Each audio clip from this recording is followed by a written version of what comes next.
فاسألوا أهل الذكر إن كنتم لا تعلمون.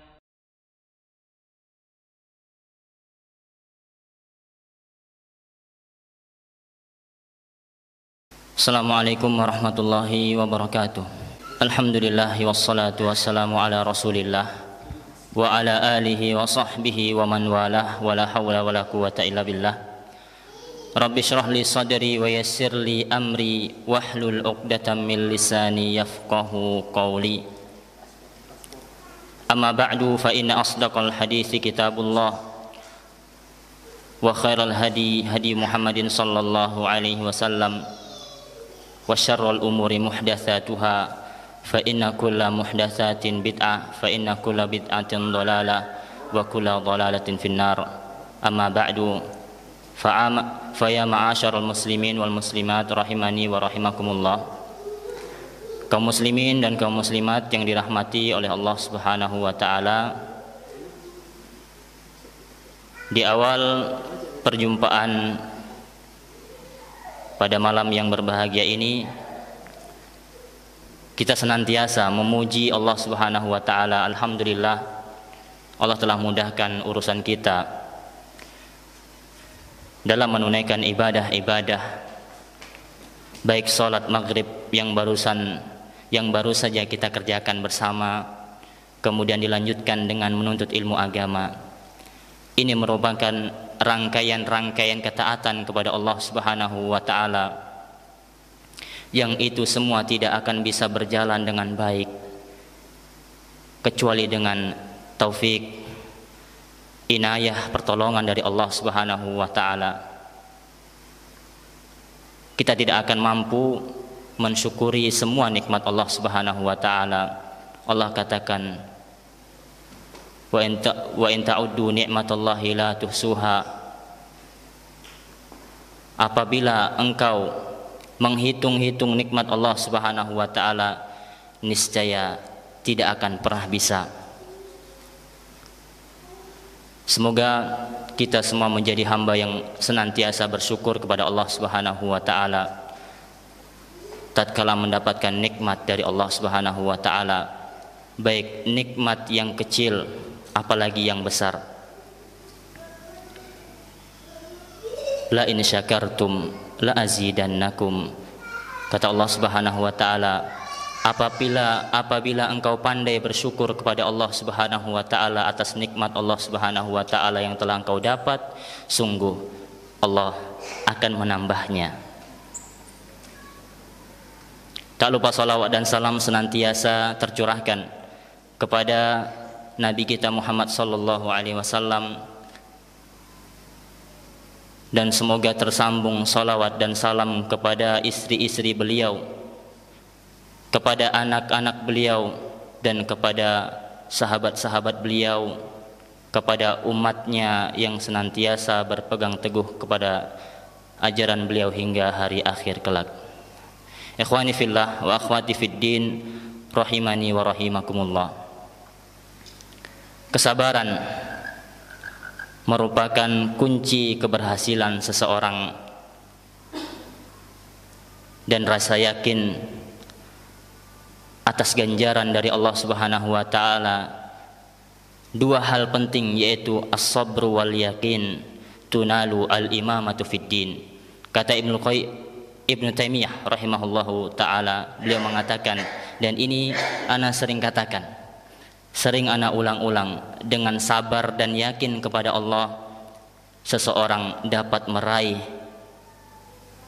tingkat tertinggi dalam capaian ubudiyah kepada Allah Subhanahu wa taala. Kalau kita ingin berhasil dunia dan akhirat, maka kuncinya adalah sabar dan rasa yakin kepada Allah Subhanahu wa taala. Kita harus sabar. Menuntut ilmu butuh kesabaran. Menuntut ilmu tatkala kita mendengar butuh yang namanya kesabaran. Kemudian membaca, mencari ilmu butuh kesabaran. Menyampaikan ilmu di sini juga butuh kesabaran. Salat kita, amalan apapun, kuncinya adalah sabar. Tatkala hilang kesabaran, maka yang ada adalah hawa nafsu yang kita ikuti. Maka tatkala seseorang ingin berhasil di dalam agamanya, maka butuh dengan yang namanya sabar dan rasa yakin kepada Allah Subhanahu wa taala.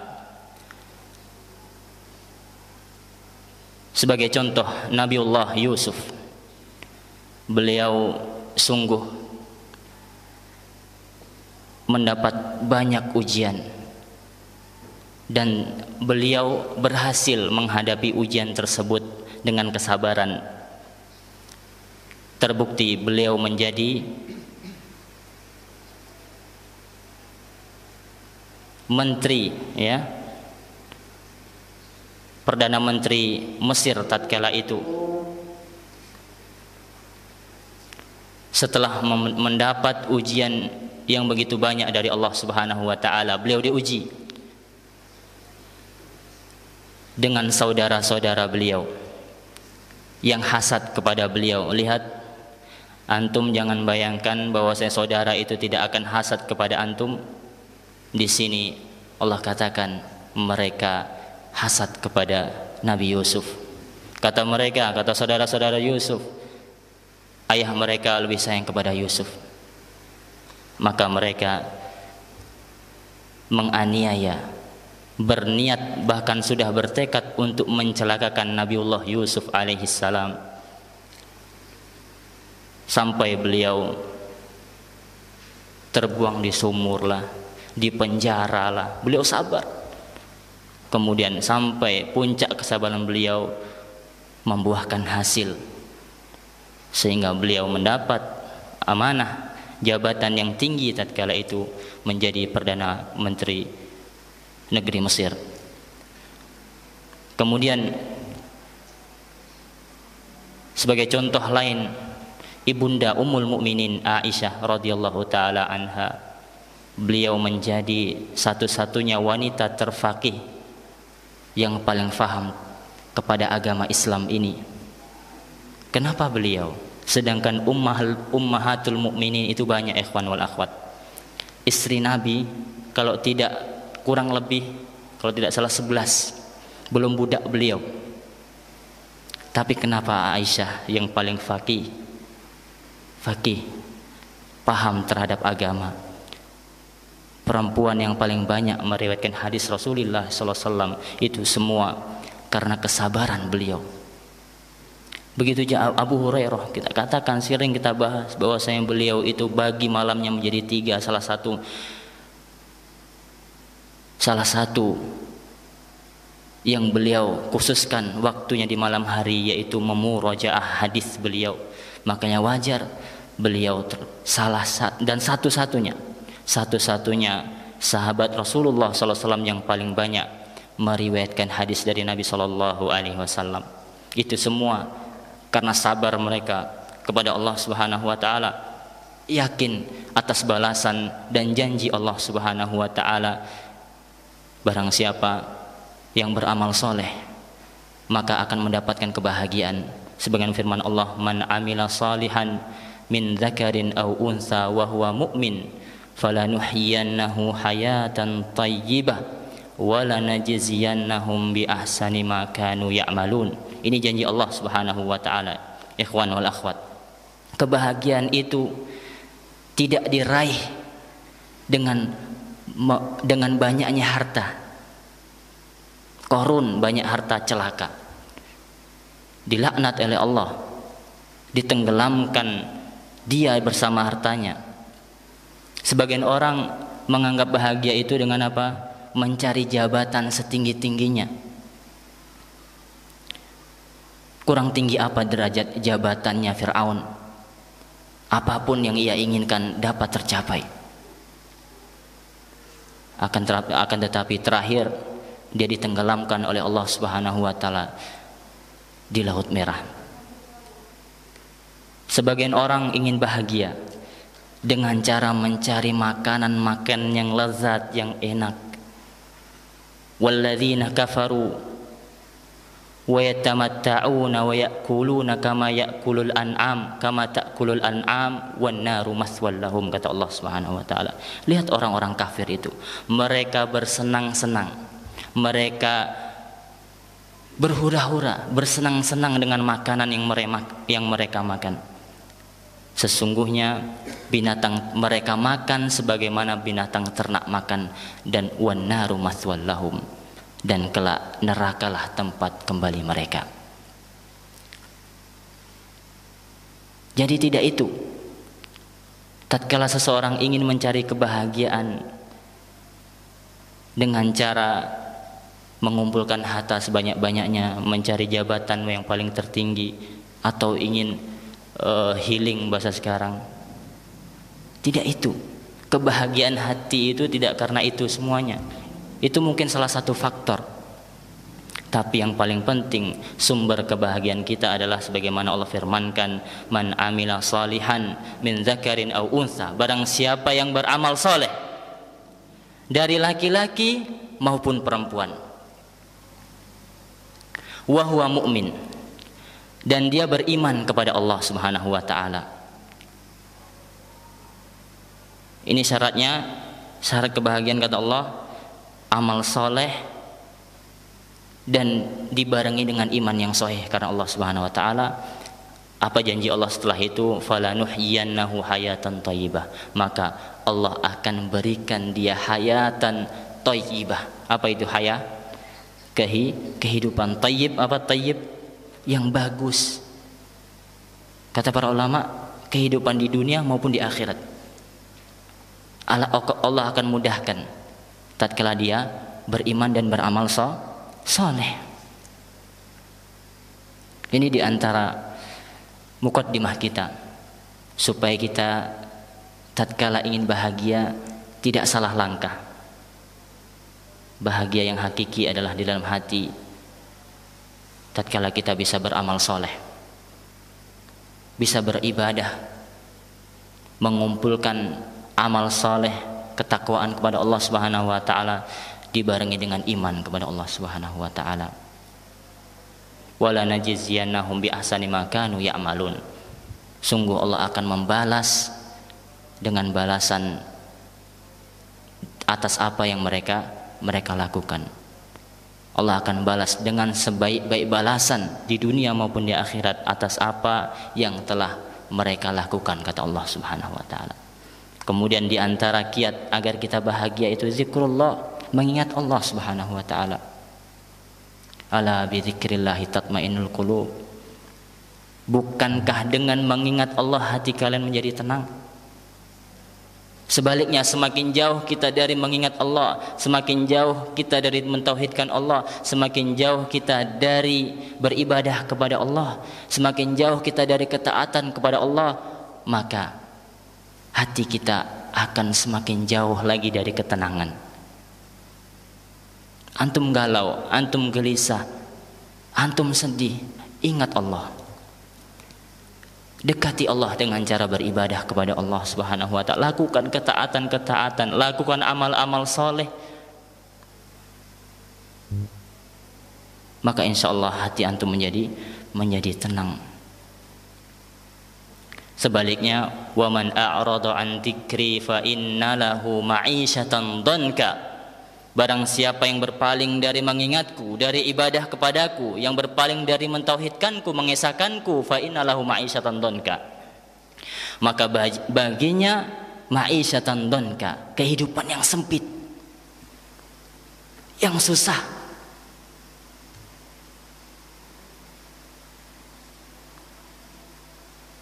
Siapa yang mendapat kehidupan yang sempit?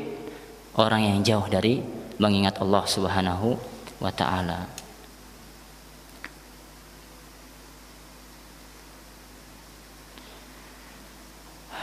Baiklah, kita lanjutkan sebagaimana biasa. Ini baru muqaddimah ikhwan wal akhwat.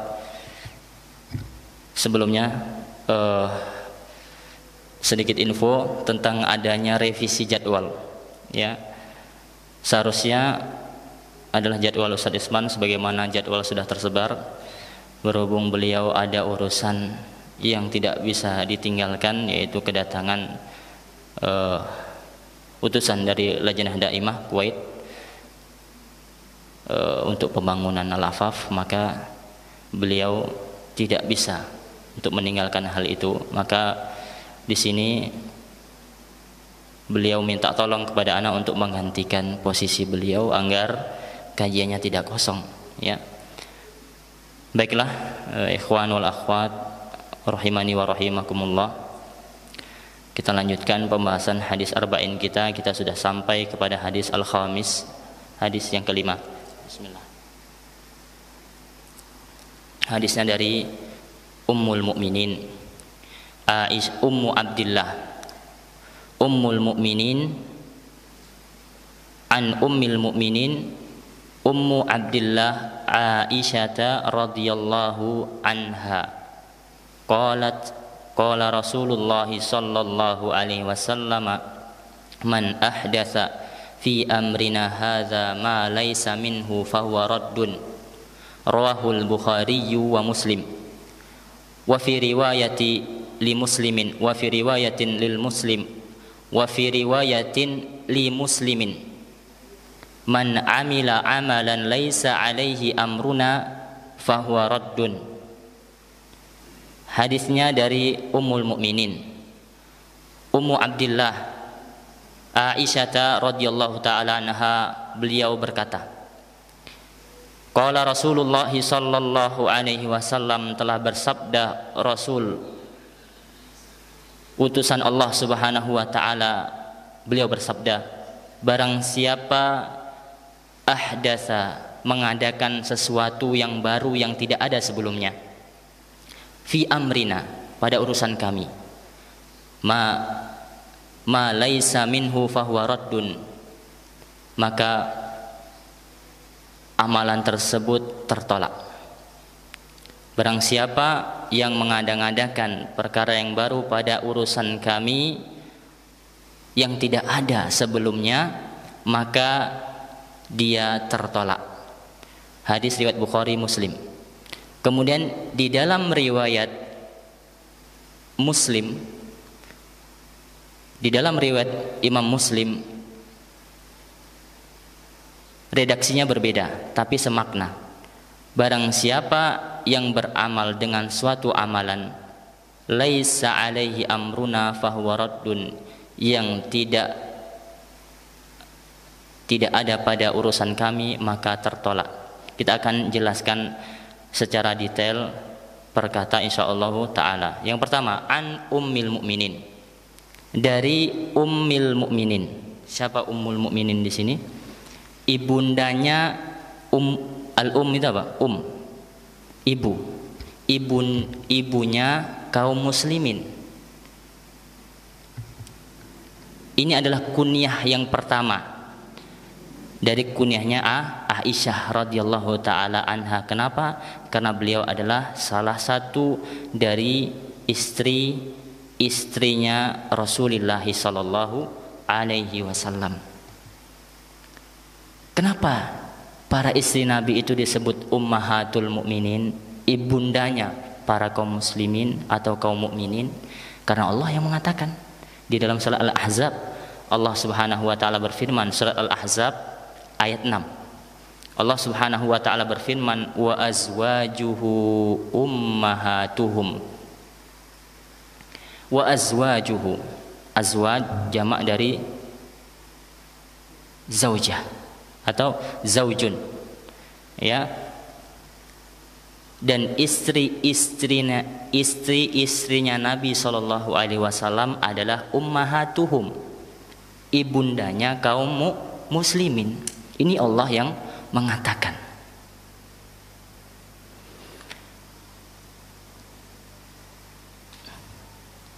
Antum baru sadar punya ibunda, yaitu istrinya Nabi sallallahu alaihi wasallam. Itu ibu kita. Pertanyaannya, kenal nggak kita sama ibu-ibu kita ini? Hah? Minimal namanya aja, kayaknya pernah dengar Ustaz. Aisyah, iya, periwayat hadis. Aisyah itu nomor 3 dari istri Nabi SAW. Yang pertama Khadijah, bintu Al-Khuwailid. Ini istri pertama Rasulullah sallallahu alaihi wasallam. Kemudian di antara istri-istri Nabi siapa? Yang kedua, antum katanya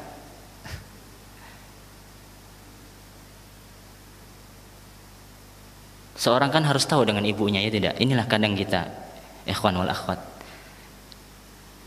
Ini termasuk pelajaran bagi anak pribadi. Sejauh mana kita mengenal Nabi sallallahu alaihi wasallam? Atau selama ini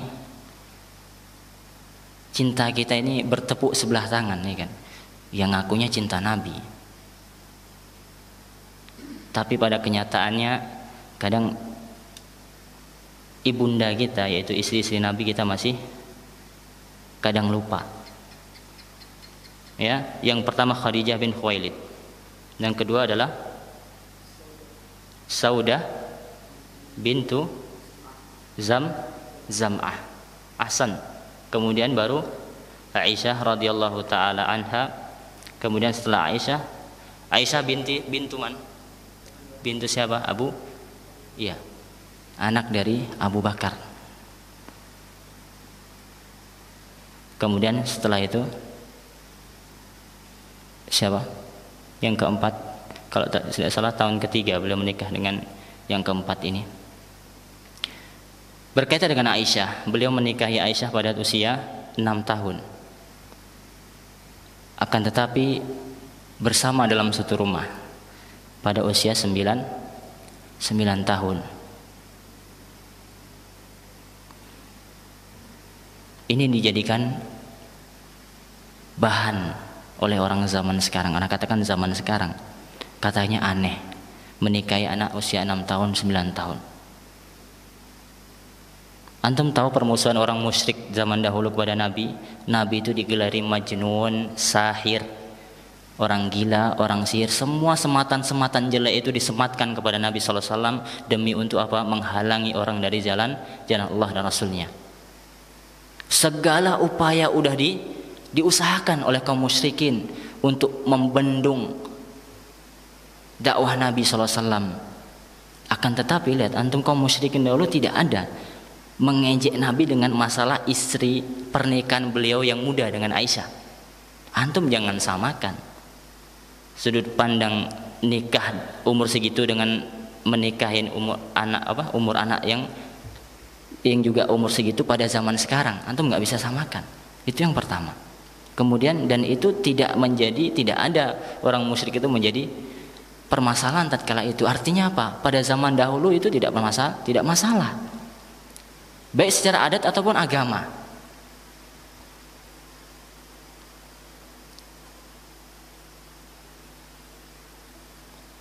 Itu yang perlu kita supaya kita tidak terpengaruh. Kadang kita karena kita tidak tahu ilmunya, tidak tahu cara menjawabnya, kadang kita terpengaruh dengan ucapan-ucapan orang tersebut yang ingin memberi kerancuan pemikiran kesesatan kepada kita. Dibilang, naudzubillah perkataan mereka ini, Rasul Muhammad tuh lihat, subhanallah, yang perawan hanya Aisyah. Dari sekian banyak istri Nabi, 11 istri Nabi, yang perawan hanya Aisyah. Kemudian Hafsah bintu siapa? Umar Al-Faruq, anaknya Umar, Hafsah, ya. Makanya Umar bin Khattab mempunyai kunyah, memiliki kunyah apa? Abu Hafs. Nah, ini dari anak beliau Hafsah, ya. Kemudian Zainab bintu Khuzaimah. Kemudian Ummu Salamah, Zainab bintu Jahash, kemudian Juwairiyah bintu Al-Haris, dan seterusnya. Ini di antara istri-istri Nabi sallallahu alaihi wasallam. Maka pembahasan kita fokus terhadap riwayat hadis ini, yaitu siapa? Ummul Mukminin Ummu Abdillah atau Ummi Abdillah. Ini kunyah beliau yang kedua. Siapa? Ummu Abdillah. Pertanyaannya, apakah beliau mempunyai anak? Aisyah, Anda bacakan.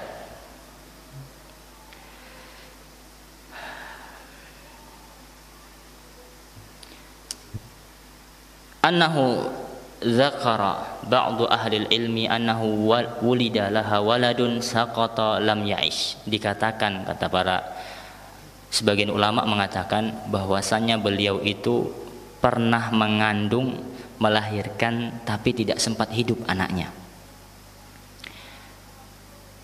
Ini yang pertama, pendapat yang pertama. Wa dzakara akharun, dan yang lain, ulama yang lain mengatakan, ahli tarikh mengatakan annahu lam yulad laha la saqata wa la hayy.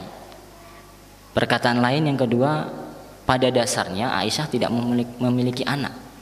Tidak keguguran, tidak mati, tidak hidup. Pada asalnya tidak punya anak. Walakin hiya, akan tetapi beliau yaitu Aisyah radhiyallahu taala anha diberi kunyah Ummu Abdillah lianna ahabbul asma'i ilallah. Kenapa? Karena nama yang paling Allah cintai dari sekian banyak nama adalah Abdullah dan Abdurrahman.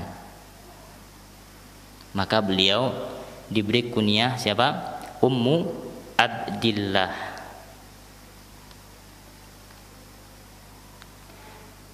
Sudah kita jelaskan tentang Ummul Mukminin. Kemudian kunyah yang kedua siapa? Ummu Abdillah. Apa Abdillah artinya? Abdun, hamba. Jadi hamba Allah. Ya. Kita pernah sebutkan kenapa Abdullah, Abdurrahman, dan nama yang diawali dengan Abdun itu nama yang disukai oleh Allah. Ada yang ingat?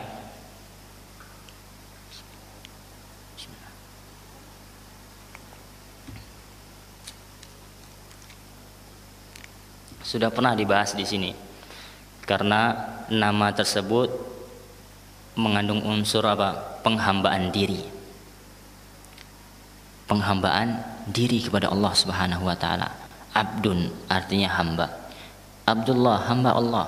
Abdur Razzaq, hamba yang pemberi rezeki, yaitu Allah. Abdurrahman, Ar-Rahman itu salah satu nama Allah Subhanahu wa taala.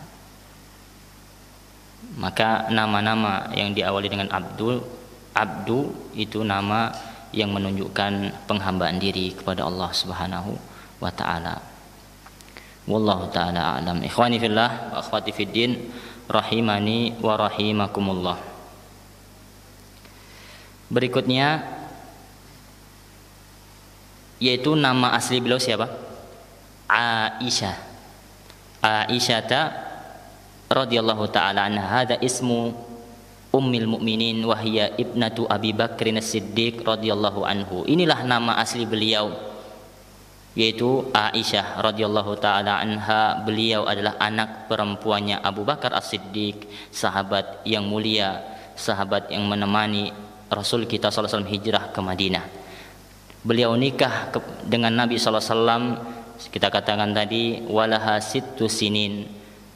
Beliau dalam tatkala itu usia 6 tahun. Wa bana biha walaha tis'a sinin.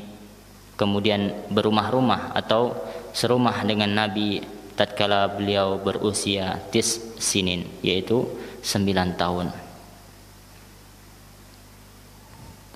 Beliau meriwayatkan ilmu yang banyak dari Rasulullah SAW untuk umat ini.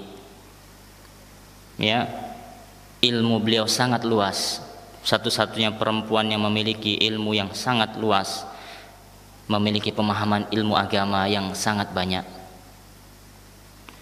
Dan beliau adalah termasuk dari muhaddisat, ya, periwayat hadis dari kalangan wanita, dan faqihat. Beliau termasuk dari kalangan faqih. Faqih itu orang yang paham terhadap hukum-hukum agama ini, syariat-syariat Islam. Kemudian kita masuk kepada hadisnya. Wa qauluhu, dan perkataan Nabi sallallahu alaihi wasallam, man ahdatsa fi amrina hadza ma laisa minhu fahuwa raddun. Yang pertama adalah man ahdatsa, barang siapa yang mengadakan sesuatu yang baru yang dahulunya tidak pernah ada, yang dahulunya tidak pernah dilakukan oleh Rasulullah sallallahu alaihi wasallam. Fi amrina ay dinuna wa syari'atuna. Fi amrina maksudnya apa? Di dalam urusan kami. Dalam urusan apa? Dinuna, agama kami. Jadi ini harus dipahami kaum muslimin wal muslimat dimanapun antum berada.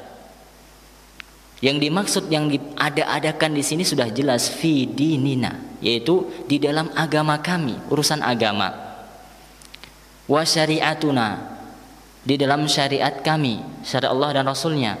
Ma laisa minhu ay ma lam yashra'hu Allah subhanahu wa ta'ala rasuluhu, yaitu makna dari ma laisa minhu adalah yaitu apa-apa yang tidak disyariatkan oleh Allah dan Rasulnya.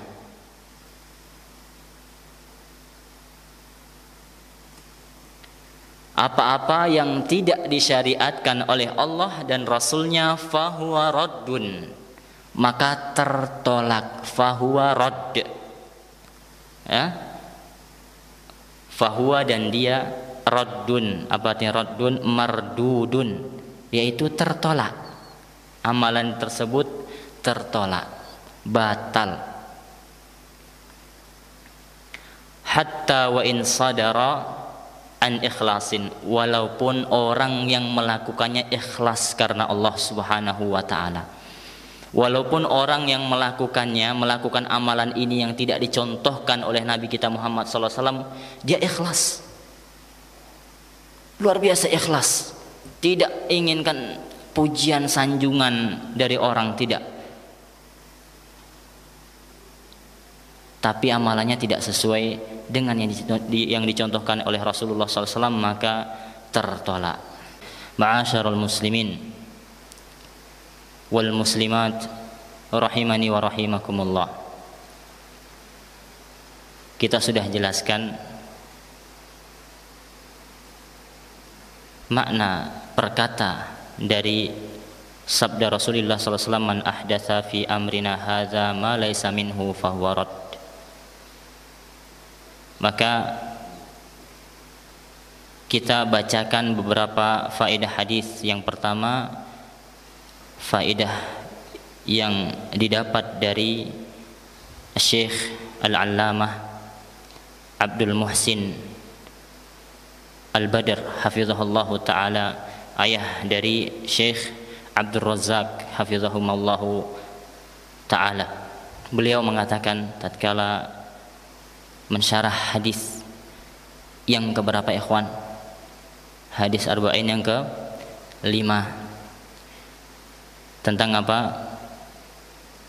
Kata beliau, ini adalah hadis, bahkan aslun, pondasi, tolak ukur, standar, timbangan bagi amalan zahirah, amalan yang zahir,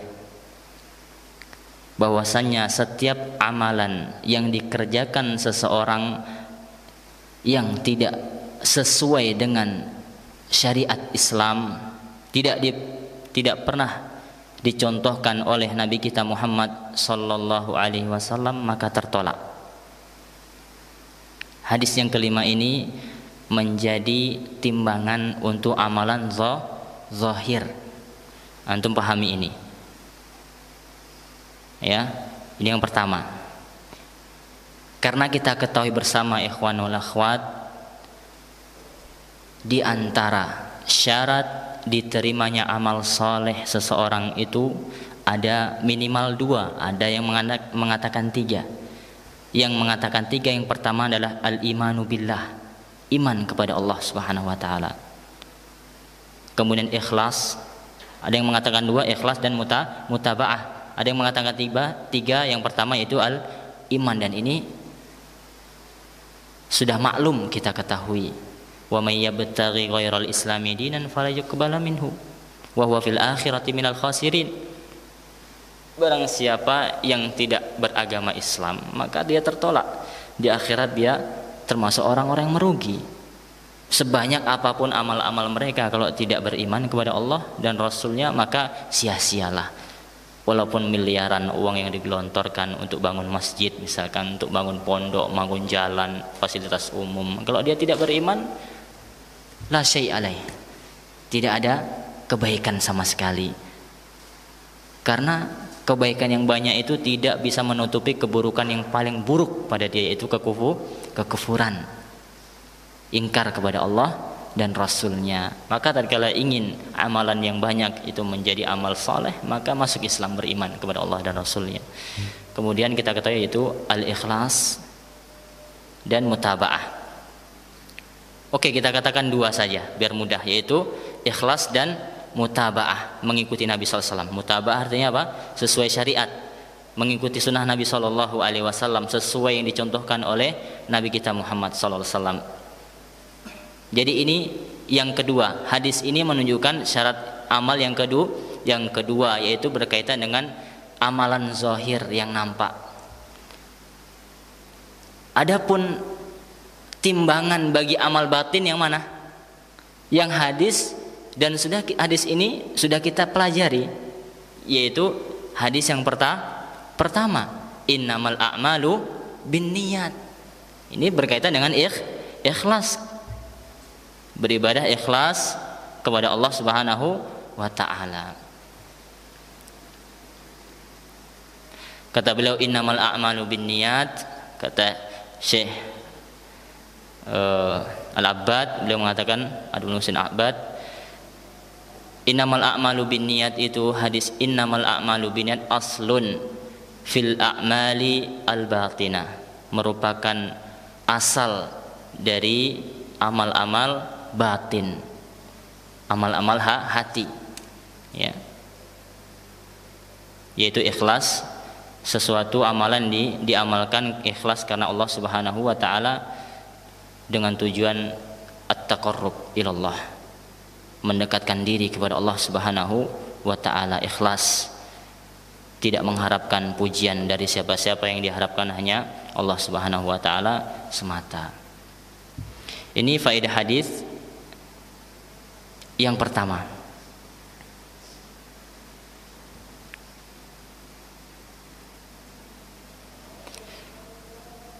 Kemudian hadis ini selaras dengan firman Allah Subhanahu wa taala di dalam surah Al-An'am ayat 153. Allah berfirman, "Wa anna hadza sirati mustaqiman fattabi'uh."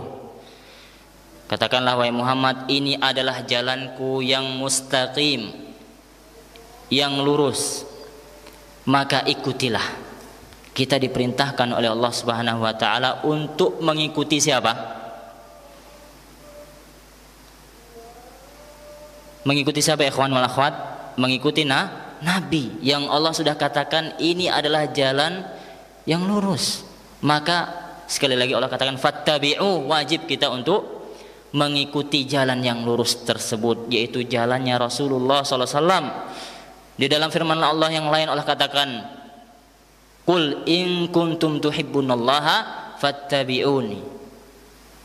Fattabi'uni yuhibbukumullah wa yaghfir lakum dzunubakum. Katakanlah wahai Muhammad kepada mereka itu, kalau engkau mengaku engkau cinta kepada Allah dan Rasulnya, katakanlah wahai Muhammad kepada umatmu, kalau engkau mengaku cinta kepada Allah, maka ikutilah aku. Ikuti siapa aku di sini? Ikuti Nabi Muhammad SAW. Kalau kita mengaku cinta kepada Allah, dan itu semuanya pengakuan setiap orang beragama Islam, ngaku pasti cinta sama Allah, tapi kadang tidak tahu caranya. Di ayat ini Allah perintahkan ikutilah Nabi Muhammad SAW, jalankan perintahnya, jauhi larangan Nabi Muhammad SAW, tiru ibadahnya, tiru muamalahnya, tiru adab dan akhlak beliau sallallahu alaihi wasallam, tiru keyakinannya, akidah beliau sallallahu alaihi wasallam, dan segala hal yang beliau bawa alaihi salatu wassalam. Kemudian kita lanjutkan surah Al-An'am tadi 153. Katakanlah bahwasanya ini adalah jalanku yang lurus, maka ikutilah, fattabi'uhu wala tattabi'us subula fatafarraqu bikum an sabili. Kata Allah Subhanahu wa taala, ikutilah jalan Nabi Muhammad yang lurus. Jangan engkau ikuti jalan-jalan, belokan-belokan. Jangan engkau ikuti jalan selain jalannya Nabi kita Muhammad sallallahu alaihi wasallam, maka engkau akan berpecah belah.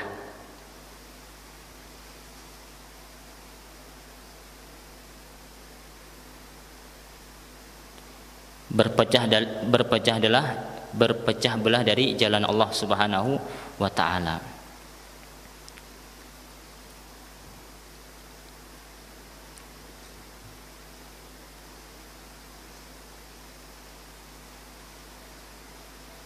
Kemudian faedah berikutnya, bahwasannya hadis yang mulia ini, hadis kelima dalam kitab Al-Arba'in An-Nawawiyah, buah karya dari Imam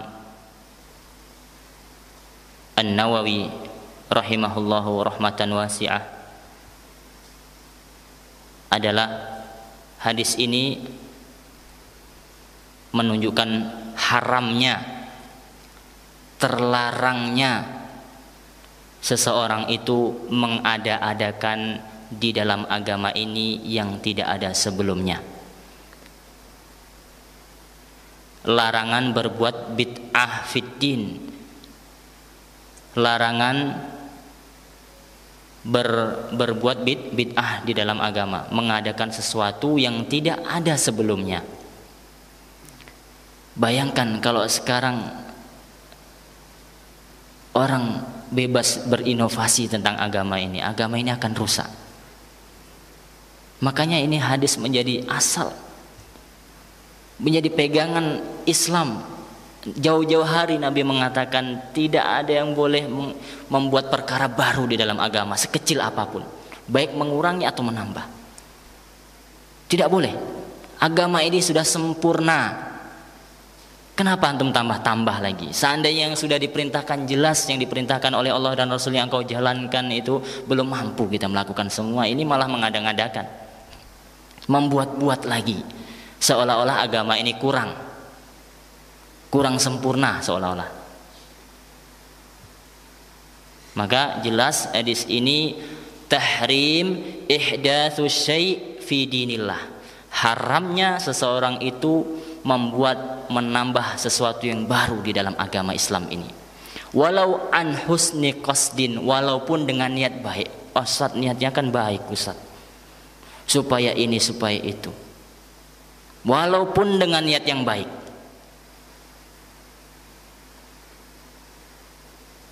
Ini faedah dari hadis yang kita pelajari. Kemudian ketahuilah bahwasanya al-mutaba'ah. Apa makna al-mutaba'ah, ikhwan wal akhwat? Apa mutaba'ah?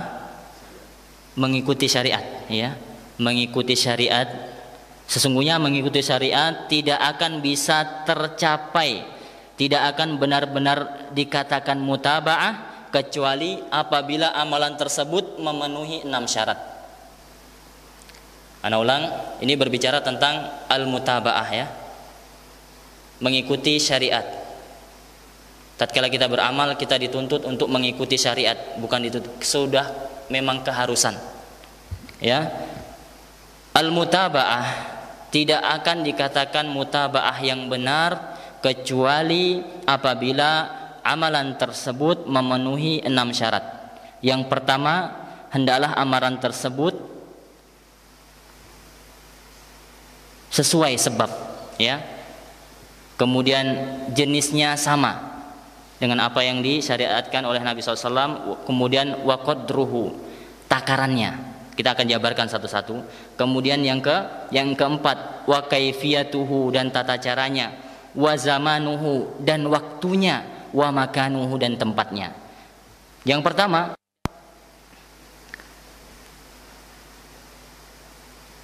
berkaitan dengan apa yang pertama tadi? Sebab, ya.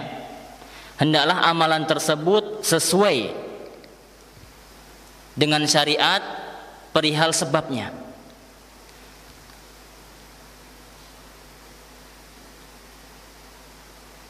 Contoh disebutkan,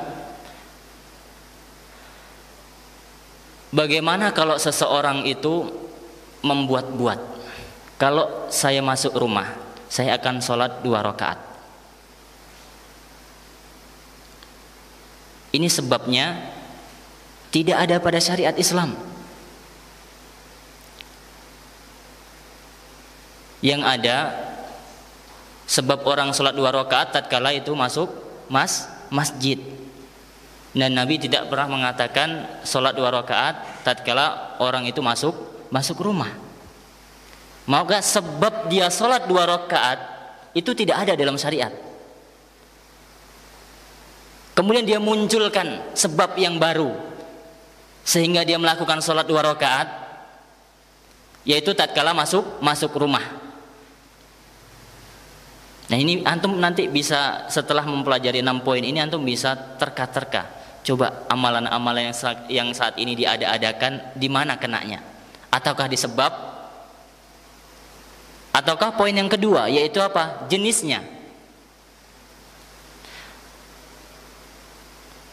Amalan itu dikatakan muafik, sesuai sunnah apabila sesuai jenisnya.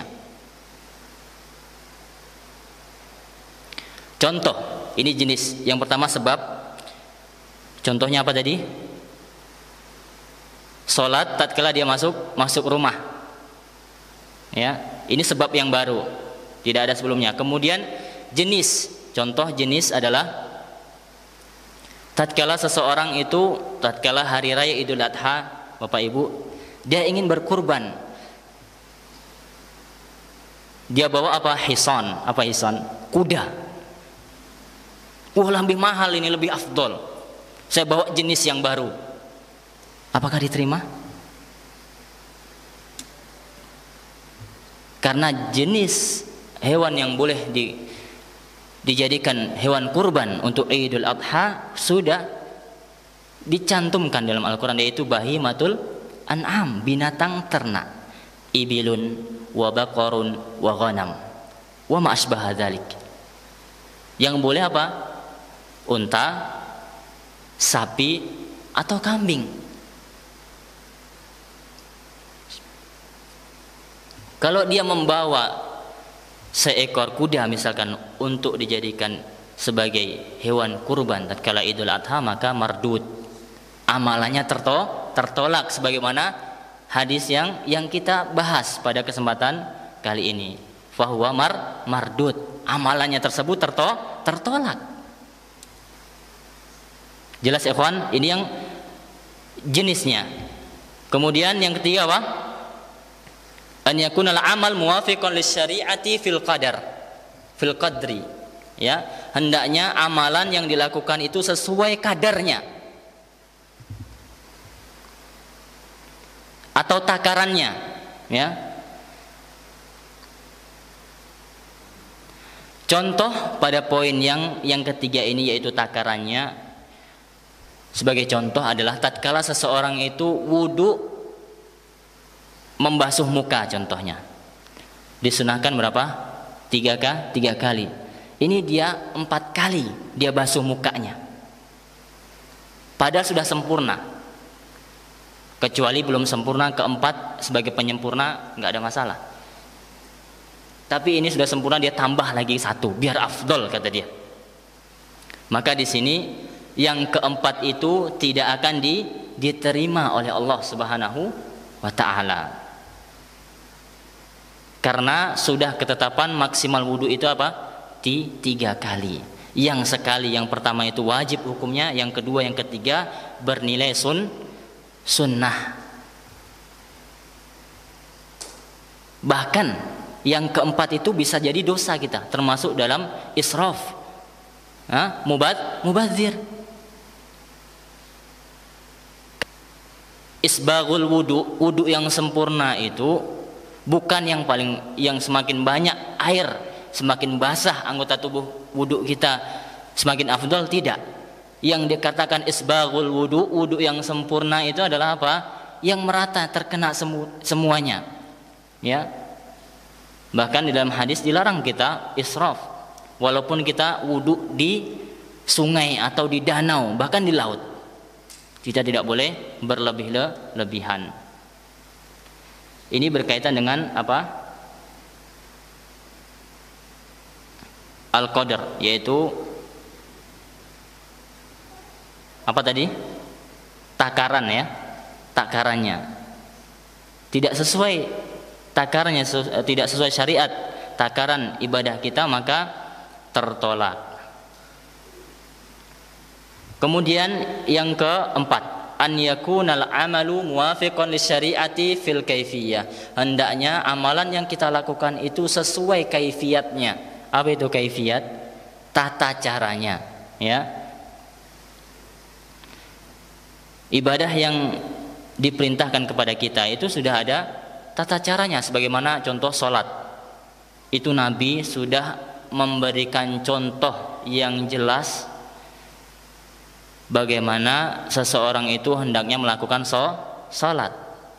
Kalau ada orang yang merubah-rubah kaifiyat yang tidak diperintah oleh Rasul atau menyelisih Rasulullah SAW, menyelisih syariat, maka tidak akan diterima. Contoh, dia melakukan sholat tapi sujud dulu baru ruku, maka ini tata caranya tidak benar. Dan amalan yang seperti ini, dia sujud dulu baru ruku, ini tertolak berdasarkan hadis man ahdatsa fi amrina hadza ma laisa minhu fahuwa raddun.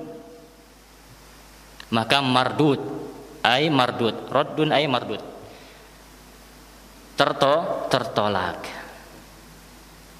Atau sebagai contoh yang kaifiatnya, tata caranya tidak sesuai dengan ketetapan syariat, wudu misalkan. Tertib urutan wudu itu kan sudah baku. Ini jangan dibalik-balik, tidak sesuai urutan kaifiyahnya, tata caranya. Wah, aku ingin cuci kaki dulu, kaki kotor. Mungkin kaki dulu, nanti baru tangan. Mana bisa? Tidak bisa. Tidak sesuai kaifiyah menurut syariat. Ini yang keberapa ya ikhwan wal akhwat? Keempat. Ya, kaifiyatnya harus benar ya. Tata caranya harus benar menurut syariat Islam. Kemudian yang kelima yaitu az-zaman. Hendaklah amalan yang kita lakukan sesuai dengan syariat pada zamannya. Kita harus perhatikan zamannya. Walau shallas shalah qabla dukhulil waqtiha. Contoh berkaitan dengan zaman itu yaitu waktu. Kalau ada orang salat zuhur misalkan, belum masuk waktu zuhur, apa yang terjadi? Mardud menurut hadis yang kita pelajari, tertolak.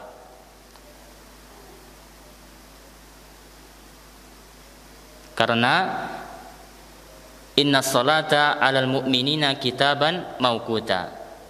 Sesungguhnya salat bagi kaum muslimin ini sudah ada ketetapan, kewajiban yang sudah ada waktunya sendiri. Maka tidak boleh kita mengarang-arang waktu kapan kita mau kita salat, tidak bisa. Harus sesuai zaman atau waktu yang telah disyariatkan oleh agama Islam. Atau contoh yang tidak sesuai waktunya adalah al-udhiyah, yaitu menyembelih hewan kurban sebelum sholat id.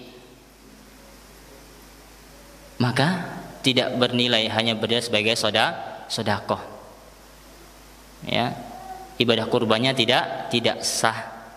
Kenapa? Dia lakukan sebelum waktunya tepat, yaitu waktu yang tepat untuk menyembelih adalah setelah selesai sholat Idul Adha.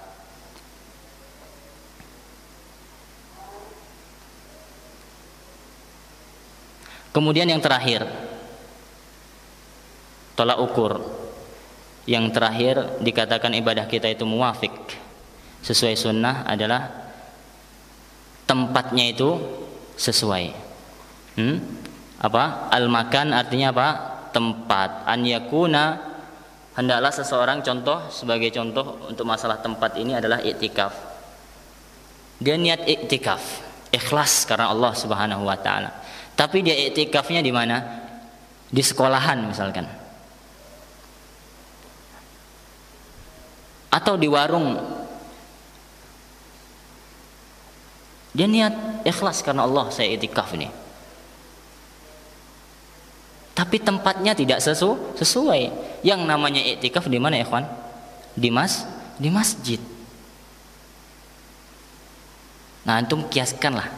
Orang-orang, maaf, yang melakukan bid'ah itu pasti ada kena salah satu yang ini. Contoh, sholawat sekian ribu mendapat ini dan itu. Apa yang kena? Adat bilangannya. Siapa yang, emang ada syariat mengatakan sholawat sekian nanti fadilah sekian, ada fadilah tersendiri? Kita butuh dalil di situ. Apakah ada syariat menyuruh kita?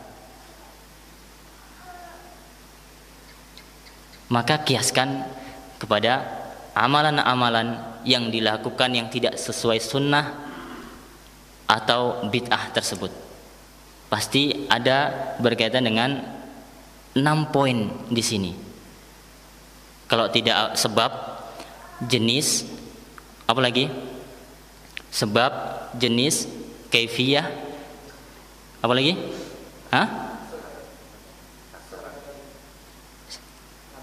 Kadar, ya, zaman, makan, apa lagi? Sebab, kemudian jenis, sesuai kadar, kemudian waktu, kaifiyah, kemudian makan.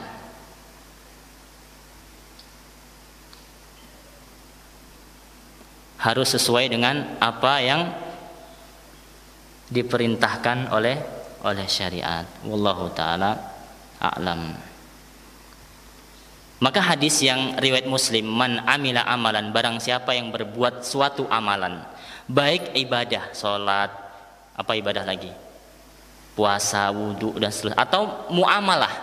Ini lebih umum hadisnya yang riwayat Muslim. Barang siapa yang melakukan suatu amalan, ma laisa alaihi amruna, yang tidak ada perintah dari kami,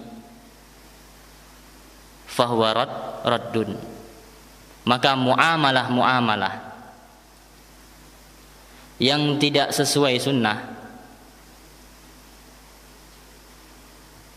yang tidak sesuai dengan yang digariskan oleh syariat kita, maka tertolak. Contoh, orang melakukan transaksi jual beli ketika azan kedua pada sholat Jumat. Disunahkan azan tatkala sholat Jumat itu 2 kali, sebelum waktu masuk untuk mengingatkan supaya persiapan, dan kedua setelah waktu masuk. Maka setelah azan kedua tidak lagi boleh untuk ada transaksi jual beli. Kalau ada transaksi jual beli, maka konsekuensi mardud di hadis tadi. Barang siapa yang melakukan amalan tidak sesuai dengan agama, Nabi melarang, bahkan Allah melarang di dalam surah Al-Jumu'ah, fadzarul bai', tinggalkan jual beli. Datangilah zikrullah, mengingat Allah Subhanahu wa taala. Tatkala jual beli, transaksi ini dilakukan oleh seseorang yang wajib atas dia untuk menunaikan salat Jumat, maka transaksinya batil. Transaksinya tidak sah, batil. Terus bagaimana? Penjual tidak boleh menggunakan uang, pembeli tidak boleh menggunakan barang yang dia beli. Artinya apa? penjual harus mengembalikan uang, pembeli harus mengembalikan barang. Tatkala dia nekat untuk memakai barang yang dia beli tersebut tatkala setelah azan yang kedua, maka itu bukan hak dia. Transaksi dia belum sah di situ, belum menjadi hak milik dia. Sang pembeli, sang penjual juga belum berhak untuk menggunakan uang yang dia terima dari penjual. Ini tentang muamalah. Hadis yang bukan kedua, riwayat Imam Muslim, maka lebih umum, berkaitan bukan hanya dengan masalah ibadah, berkaitan juga dengan urusan muamalah. Contoh terakhir di antara contoh masalah muamalah, yaitu seorang wanita yang menikah tanpa wali. Laki-laki menikahi wanita tersebut tidak ada wali, maka di sini akdun nikahnya batil, tidak sah, ya, berdasarkan hadis Rasulullah sallallahu alaihi wasallam yang diriwayatkan oleh Imam Ahmad, la nikaha illa biwaliyin. Tidak ada nikah, kata Rasulullah sallallahu alaihi wasallam, kecuali dengan adanya wali. Wallahu ta'ala a'lam. Maka sekali lagi hadis ini merupakan hadis yang sangat penting. Sangat penting posisinya di dalam agama Islam, sehingga orang tidak berbuat seenaknya dia dengan praduga, perasaan, dengan akal-akalan dia. Menurut akal saya bagusnya seperti ini. Sholat itu bagusnya subuh itu kan masih kuat, baru bangun tidur, masa 2 rakaat, kasihlah 3 rakaat. Dengan adanya hadis ini mereka tidak berani. Kenapa tidak berani menambah?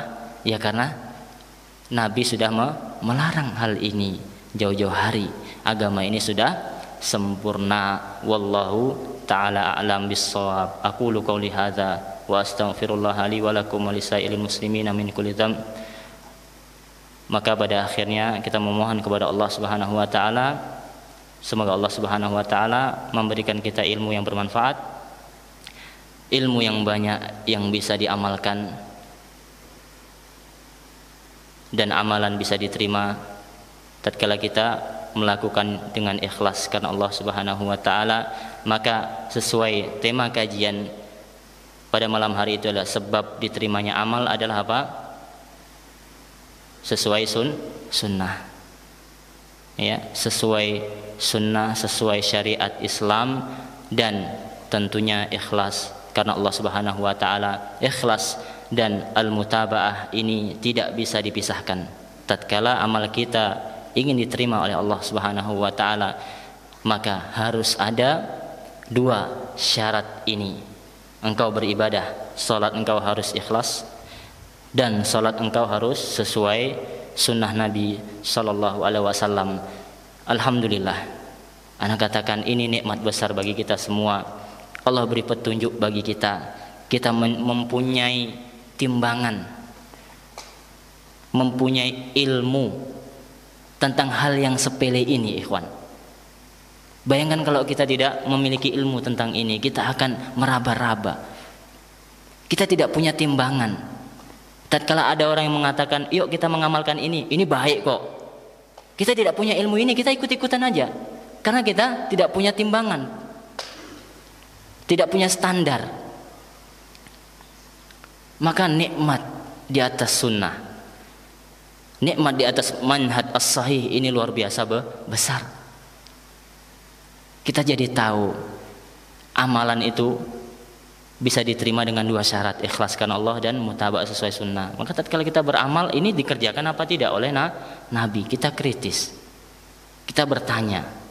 Kalau dikerjakan, benar-benar dikerjakan, hadisnya sahih, maka kita kerjakan. Maka kita tidak mudah untuk dibohong-bohongi. Kelihatannya mudah, wah engkau amalan inilah, insya Allah jadi kebal atau mendapatkan fadilah ini dan fadilah itu.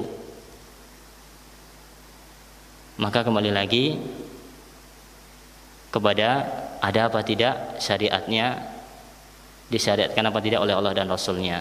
Wallahu ta'ala a'lam bishawab. Kita akhiri dengan doa kafaratul majlis. Subhanakallahumma bihamdika asyhadu an la ilaha illa anta astaghfiruka wa atubu ilaik. Assalamualaikum warahmatullahi wabarakatuh.